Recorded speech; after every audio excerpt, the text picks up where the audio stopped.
रतलाम में आज कांग्रेस प्रदेश अध्यक्ष जीतू पटवारी के दौरे के दौरान बड़ा बयान सामने आया। पटवारी ने भारतीय जनता पार्टी पर तीखा हमला बोलते हुए कहा कि भाजपा सरकार आदिवासियों के नाम पर करोड़ों रुपए के फंड का दुरुपयोग करती है।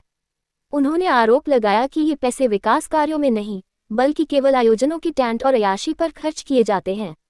पटवारी ने कहा कि भाजपा के भाषणों में तो आदिवासियों का गौरव दिखाई देता है, लेकिन जमीनी हकीकत में आदिवासियों के खिलाफ षड्यंत्र। वहीं अब इस बयान पर भाजपा जिलाध्यक्ष प्रदीप उपाध्याय ने पलटवार करते हुए कहा कि कांग्रेस को शासन का लंबा समय मिला, लेकिन उसने आदिवासी समाज के लिए कोई ठोस काम नहीं किया।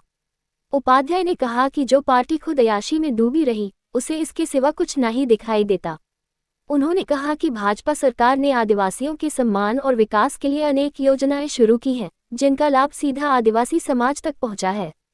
पर आदिवासियों का सम्मान तब होगा जब 1,20,000 करोड़ रुपए उनके मद के आप उन पे खर्च करो, दूसरे मद में खर्च नहीं करो, राजनीतिक अय्यासी नहीं करो, बड़े बड़े पांडाल आदिवासी मद के खर्च पांडालों में मत करो। जमीनें जो प्राइवेट बीजेपी के नेता छीन रहे हैं, खरीद रहे हैं, एक तरह से डरा डरा के कब्जा कर रहे हैं, वो वापस उनको दिलवाओ।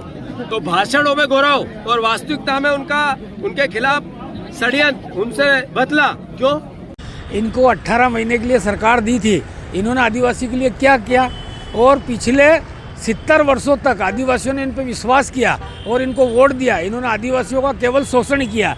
शोषण करना इनका काम है, भारतीय जनता पार्टी का काम नहीं है। मध्य प्रदेश में डॉक्टर मोहन यादव की सरकार, केंद्र में नरेंद्र मोदी जी की सरकार लगातार सेवा के काम कर रही है।